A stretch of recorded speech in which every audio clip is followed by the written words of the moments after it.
만약 제가 이렇게 말한다면 믿으시겠습니까? 의사들이 한때 생명을 구하기 위해 담배 연기를 사람의 몸속에 불어넣었다고요? 입도 아니고 코도 아닙니다. 상상하기조차 기이하고 충격적인 방식이었습니다. 여러분, 채널에 오신 것을 환영합니다. 처음 오신 분들은 구독과 알림종을 눌러주세요. 오늘 밤의 이야기는 여러분을 소름 돋게 만들 것이지만 끝까지 눈을 뗄 수 없을 겁니다. 오늘 우리가 다룰 주제는 담배 연기 관장법입니다. 18세기 유럽을 휩쓴 이 치료법은 한때 경련, 소화불량, 심지어 죽음 직전의 사람까지 살린다고 칭송받았습니다. 하지만 이후 밝혀진 진실은 역사상 가장 위험하고 어처구니 없는 의료 관행 중 하나였습니다. 계속 지켜보세요. 북미 원주민 샤먼의 의식에서 시작된 연기가 어떻게 빅토리아 시대 병원에서 끔찍한 장면으로 변했는지 밝혀지게 될 것입니다. 유럽 의사들이 파이프를 집어들기 훨씬 전 담배 연기를 약으로 사용하는 이야기는 아메리카 원주민들의 의식에서 시작되었습니다. 아메리카의 사람들에게 담배는 단순한 식물이 아니었습니다. 그것은 신성한 존재였습니다. 담배 연기는 기도를 하늘로 올리고 영혼을 정화하며 병마를 몰아낸다고 믿어졌습니다. 샤먼들은 잎을 태우고 연기를 들이마신 뒤 환자에게 불어 병을 쫓아내려 했습니다. 때로는 연기를 입이나 귀, 심지어 항문으로 불어넣기도 했습니다. 몸속 깊은 곳까지 정화해야 한다고 믿었기 때문입니다. 원주민들에게 이것은 결코 우스꽝스러운 일이 아니었습니다. 그것은 전통이었습니다. 담배는 인간과 신을 잇는 달이었고 그 연기는 영적 육체적 치유의 힘을 지녔다고 여겨졌습니다. 유럽인들이 도착했을 때 그들은 금과 땅, 목숨만 빼앗은 것이 아니었습니다. 그들은 아이디어도 가져갔습니다. 그중 하나가 바로 담배 연기가 몸속을 치유할 수 있다는 기묘한 믿음이었습니다. 한때 담배 연기 관장은 기적의 치료법으로 칭송받았습니다. 그러나 믿음의 안개 뒤에는 훨씬 더 어두운 진실이 숨어 있었습니다. 치유의 원천이라 여겨진 바로 그 물질, 니코틴은 치명적인 독이었습니다. 연기의 한 모금마다 따뜻한 뿐 아니라 독소가 함께 들어갔습니다. 그것이 몸속으로 불어넣어질 때 독소는 폐를 거치지 않고 장벽을 통해 곧바로 혈류로 흡수되었습니다. 환자를 소생시키기는커녕 연기는 그들을 더욱 약하게 만들었습니다. 일부 환자는 구토를 했고 어떤 이는 경련을 일으켰습니다.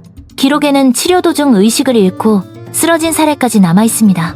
그럼에도 의사들은 고집했습니다. 이것은 치료가 아니라 병 때문이라고. 그러나 과학은 점점 따라잡고 있었습니다. 19세기 초 화학자들은 니코틴을 분리하고 그 효과를 실험하기 시작했습니다. 그리고 충격적인 결과를 발견했습니다. 소량으로는 구역질, 어지럼증, 떨림을 일으켰습니다. 다량으로는 근육을 마비시키고 호흡을 멈추게 하며 죽음에 이르게 했습니다. 익사자를 살리겠다며 연기를 불어넣던 바로 그 의사들은 사실상 그들을 중독시키고 있던 것입니다. 아이러니를 떠올려 보십시오. 강에서 건져 올린 남자는 따뜻함과 휴식, 시간이 있었다면 살아남을 수도 있었습니다.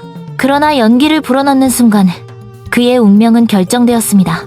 구조라는 행위가 곧 죽음의 선언이었던 것입니다. 그럼에도 불구하고 이 관행은 하루아침에 사라지지 않았습니다. 수십 년 동안 의사들은 파이프와 벨로우즈를 놓지 않았습니다. 연기가 곧 구원이라고 굳게 믿었기 때문입니다.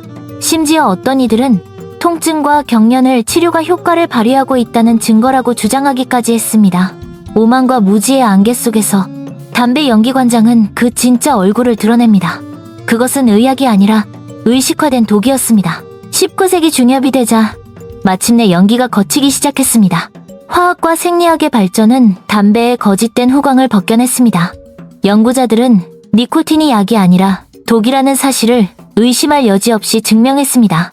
학술지에는 담배 연기 관장으로 인해 환자가 더 아프거나 더 약해지거나 죽었다는 사례가 이어졌습니다. 의사들은 서서히 그러나 마지못해 벨로우즈를 내려놓았습니다. 런던 왕립 인도주의 협회는 강둑에 비치된 연기 장비를 조용히 치웠습니다. 한때 생명을 구하는 기술로 칭송받던 것이 이제는 공공의 수치가 되었습니다. 1811년까지 의학서적은 더 이상 이 방법을 권장하지 않았습니다. 기적의 치료법은 어리석음의 상징으로 바뀌었습니다. 그러나 담배 연기 관장의 유산은 여전히 남아있습니다. 그것은 실행이 아니라 기억 속에서 말입니다. 이 이야기는 시대 최고의 의사들조차 믿음에 눈이 멀 수 있음을 상기시킵니다. 그들은 너무도 간절히 치료하고 구하고 죽음과 싸우고 싶어 했기에 독을 약으로 받아들였습니다. 고대에 구멍 뚫린 두개골과 기묘한 치료법을 연구하던 빅토리아 시대 사람들에게 담배 연기 관장은 동시에 충격적이면서도 매혹적이었습니다. 그들은 풍자화 속에서 비웃었지만 눈을 뗄 수 없었습니다. 왜냐하면 그 깊은 곳에는 보편적인 진실이 담겨 있었기 때문입니다.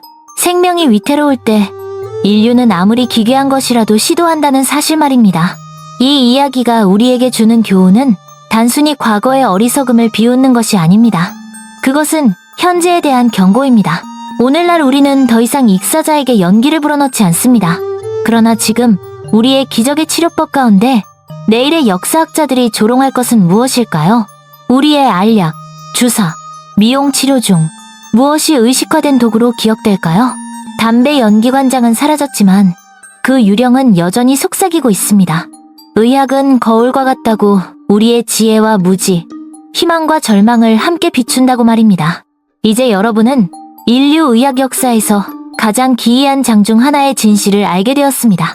아직 구독하지 않으셨다면 지금 구독 버튼을 누르세요. 앞으로도 우리는 과거의 어두운 복도를 걸으며 충격적이고 섬뜩하며 인간의 진보 뒤에 감춰진 그림자를 밝혀낼 것입니다. 왜냐하면 역사는 단순한 빛이 아니라 연기이기도 하니까요.